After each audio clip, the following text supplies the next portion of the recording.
بسم اللہ الرحمن الرحیم۔ السلام علیکم ورحمۃ اللہ وبرکاتہ۔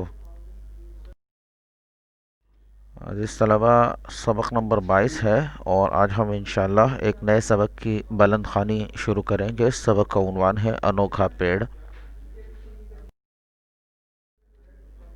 آج کے سبق میں انشاءاللہ سبق کی بلند خوانی کی جائے گی اور اس کی گاہے گاہے وضاحت بھی کی جاتی رہے گی اور مشکل الفاظ کے معانی بتائے جائیں گے۔ اچھا، یہ بات ملحوظ رہے کہ سبق کے کچھ حصے کی بلند خوانی کی جائے گی، بقیہ حصے کی انشاءاللہ اگلے سبق میں بلند خوانی کی جائے گی۔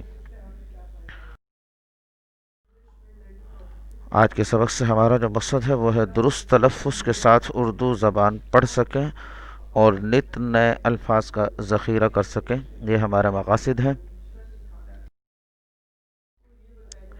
سبق کی بلند خوانی کی طرف آ جاتے ہیں تو آپ کے سامنے سبق کا عنوان لکھا ہوا ہے انوکھا پیڑ۔ میں پڑھتا جاؤں گا، آپ اس کو توجہ سے سنیے تاکہ آپ الفاظ کا صحیح تلفظ سیکھ جائیں۔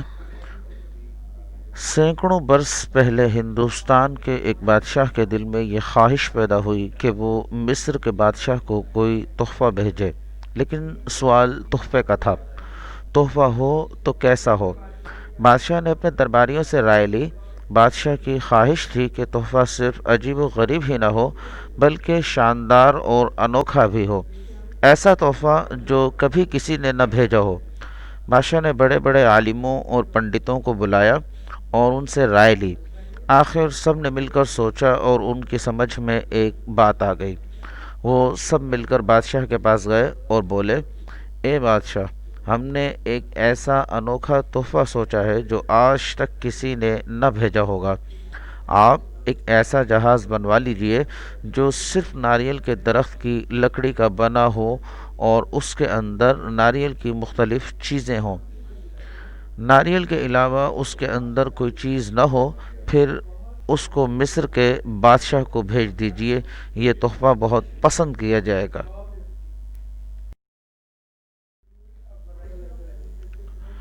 بادشاہ کو یہ رائے پسند آئی۔ چند ہی روز میں ایک جہاز بن کر تیار ہو گیا۔ اس کے عرشے سے لے کر تہ خانے تک سارا جہاز ناریل کے پیڑ کی لکڑی کا بنا ہوا تھا۔ ایک ناریل کے پیڑ کے تنے کا مستول بنایا گیا۔ ناریل کے اوپر کے جٹے جنہیں اکثر لوگ بیکار سمجھ کر پھینک دیتے ہیں، ان باریک جٹوں کو بن کر اس کا بادبان تیار کر لیا گیا۔ موٹے جٹوں سے رسے بنائے گئے۔ اچھا، یہ جو مشکل الفاظ آپ کے سامنے آ رہے ہیں ان کے معانی انشاءاللہ آگے الفاظ معنی کی فہرست میں آ جائیں گے۔ سامان رکھنے کے لیے جو صندوق بنائے گئے وہ بھی ناریل کی لکڑی کے تھے۔ غرض جہاز کا سارا فرنیچر ناریل کے کسی نہ کسی حصے کی لکڑی کا بنا ہوا تھا۔ اب سوال کھانے پینے کے برتنوں کا تھا۔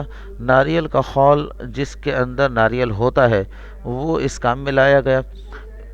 اس خول کے اندر کاریگروں نے بڑے خوبصورت نقش و نگار بنائے اور ان پر پالش کر کے چمکدار بنا ڈالا۔ اس کے بعد پھر ناریل ہی کے ریشوں سے قالین، چٹائیاں، کمبل، جھاڑو، برش، صندوق، پنکھے، ٹوکریاں، مختلف خوشبوؤں سے معطر ناریل کے تیل کا پانی، ناریل سے بنی ہوئی مٹھائیاں، ناریل کے تیل سے بنا ہوا صابن، غرض بے شمار چیزیں بنا کر اکٹھی کر لیں اور یہ ناریل کا جہاز مصر کے بادشاہ کو تحفے کے طور پر بھیجا گیا۔ سبق کی جو منتخب حصہ تھا اس کی بلند خوانی ہوئی اور اب یہاں اس سبق میں استعمال ہونے والے جو مشکل الفاظ ہیں ان کی فہرست آپ کے سامنے پیش کی جا رہی ہے۔ پہلا لفظ ہے درباری، یعنی ساتھ بیٹھنے والے بادشاہ کے ساتھ بیٹھنے والے۔ انوکھا، منفرد یا غیر معمولی۔ پنڈت، ہندوؤں کا جو عالم ہوتا ہے اسے پنڈت کہا جاتا ہے۔ عرشہ، پانی کے جہاز کے اوپر کا حصہ۔ مستول، جہاز کا ستون یعنی پلر جس پر بادبان باندھا جاتا ہے۔ بادبان وہ پردے جو کشتیوں میں باندھے جاتے ہیں، بڑے بڑے پردے۔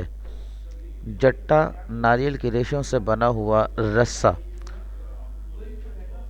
خول، چھلکا معطر خوشبودار، دنگ رہ جانا حیران ہو جانا، دانش عقل، کارآمد کام آنے والا، موزوں مناسب، قطر گولائی یا موٹائی، ان گنت بے شمار۔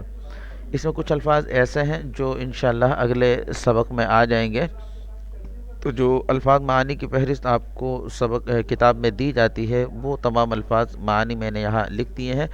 بقیہ جو مشکل الفاظ انشاءاللہ آئیں گے تو اس میں اس کے بھی معنی بھی آپ کو بتا دیے جائیں گے۔ سبق کے منتخب حصے کی بلند خوانی مکمل ہوئی ہے۔ اب آپ جو ہے اپنا ہوم ورک ملاحظہ کر لیجئے، بقیہ سبق کو غور سے پڑھیے تاکہ درست تلفظ کے ساتھ الفاظ کو پڑھ سکیں اور ان کو لکھنے کا طریقہ جان سکیں۔ اس حوالے سے انتہائی سنجیدگی کا مظاہرہ کرنے کی ضرورت ہے، کیونکہ املا اور بلند خوانی یہ دو چیزیں ایسی ہیں کہ اگر اس پر آدمی کی گرفت مضبوط ہو تو اسے اس زبان پر عبور حاصل ہو سکتا ہے۔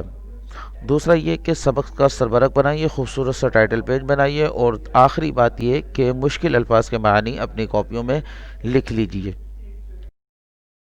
جزاکم اللہ خیرہ، والسلام علیکم ورحمۃ اللہ وبرکاتہ۔